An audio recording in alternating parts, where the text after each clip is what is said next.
Jenna from the YouTube channel Tiny House Giant Journey. Behind me is my tiny house that I built and lived in for 3 years, and now I use as a vacation rental and vacation home. Today I'm going to tell you some of my favorite design tips and tricks for tiny homes. So let's go inside and I'll take you through it.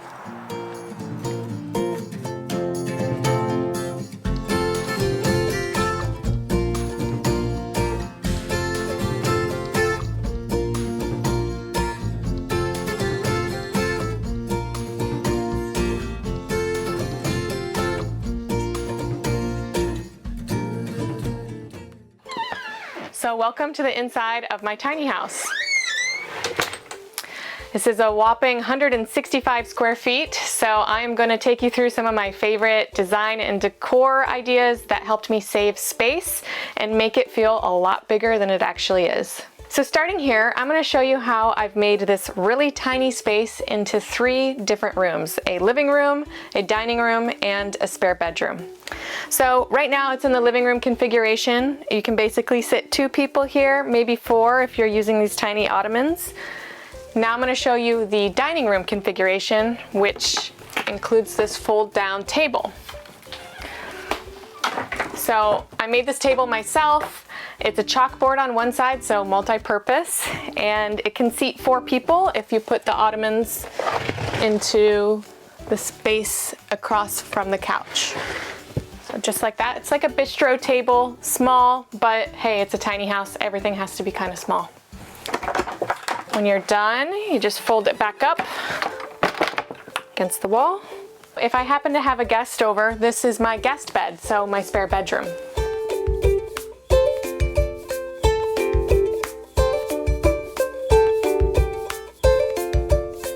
Pretty comfy little bed for 1, maybe 2 people if they like to cuddle.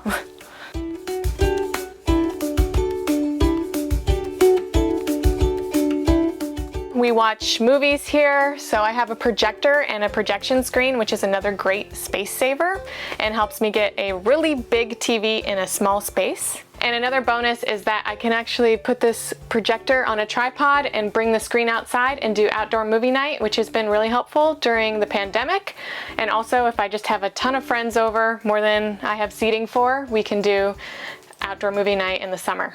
One way you can get really creative in a tiny house is with your lighting choices. There's not a whole lot of decor pieces that you can go all out, but with lighting you definitely can. So in my tiny house, probably the coolest light fixture that I have is this one that we made ourselves out of copper piping. I also made my curtain rods out of the same copper piping, so it's sort of an accent piece that you can see in a couple different places throughout this tiny space. I've used vertical space in a lot of different ways throughout my tiny house. I think that's really important. One way is this storage loft that I use to display some nice decor pieces, but also one of my favorite accent pieces in the whole house is the round window, which we used some natural elements, some reclaimed wood, and also a tree stump as the window trim. So I like to showcase that in a really interesting way by adding decor items up there. Another way I've used vertical space is by hanging my guitar up high. If you're not using the vertical space in your small or tiny home, you're really missing out. So a great way to make a small space look bigger is by using neutral tones. So you'll see that I painted a lot of the pine in here white. But also I've incorporated some pops of color. Like you can see this turquoise color in a couple different places throughout my house.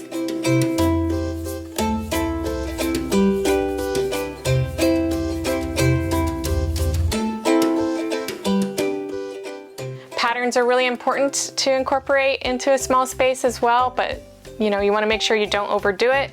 So I've put some patterns up in my loft, on these curtains here, on the ottomans, and I think it really helps make the space seem more attractive and creative.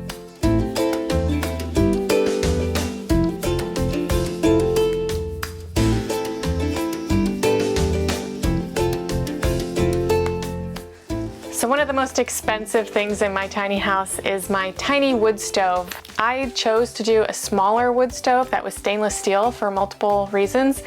1, it's space saving. 2, it's beautiful. And 3, it doesn't weigh that much. And since my house is on wheels and I traveled around with it, weight was really important. All right, so now we're on the other side of my tiny house, and this is probably the centerpiece of the whole house. This is my storage staircase, and it's definitely one of the best design and decor items that I have in my house because it has so many functions. One, it's a pantry. I also use it as my wardrobe closet, and it's a staircase. And lastly, I use it to display some of my favorite things. So these are some of my favorite books, and these are some of my personal items that I wanted to put out on display because I think that they're beautiful and it was worth having that much space for them. My guests use it as a space for them to either store their wardrobe or food items. Down here is dishware. Slides out, labeled. Over here I have art supplies, and down here are my games, so card games and board games that I use and my guests use. Finally, this compartment I labeled as Narnia. This is sort of a surprise for people who stay in my tiny house. If they get curious, they can open this up and see what's inside, but I'll keep that a secret. In case you ever want to visit, you can check it out then.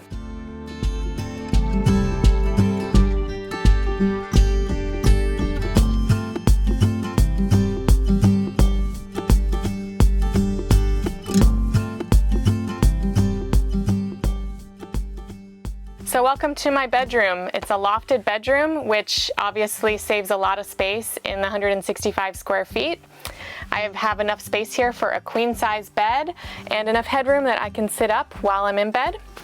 Another way that I think this space seems a lot bigger than it actually is because there's so many windows. I have 5 windows and a huge skylight that opens all the way.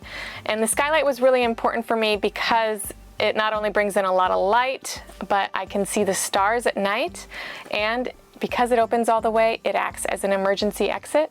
I also call it my 3rd floor because I can get out onto the roof and utilize that space as a balcony.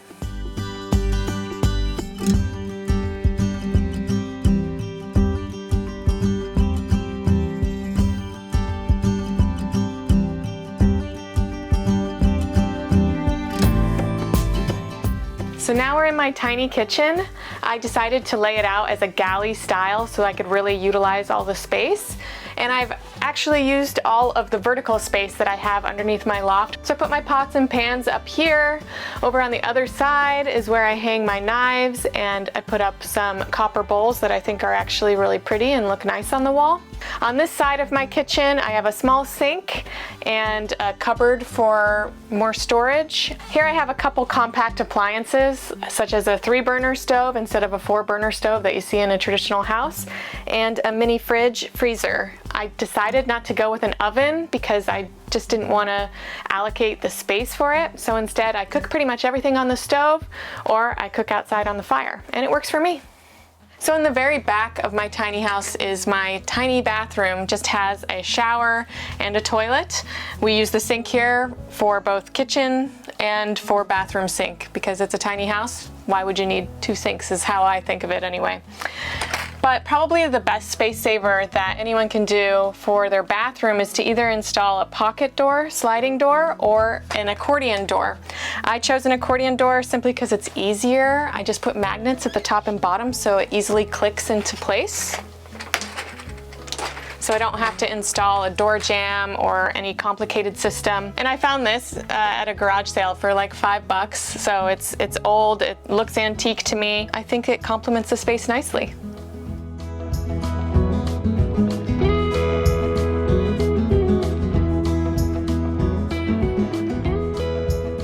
So we're back outside of my tiny house, and my last design tip would be to expand your living space outside. So for my tiny house, since I don't move it anymore, I have a full covered porch, I have a fire pit area, and I have a macrame swing, a barbecue area, and a giant hammock.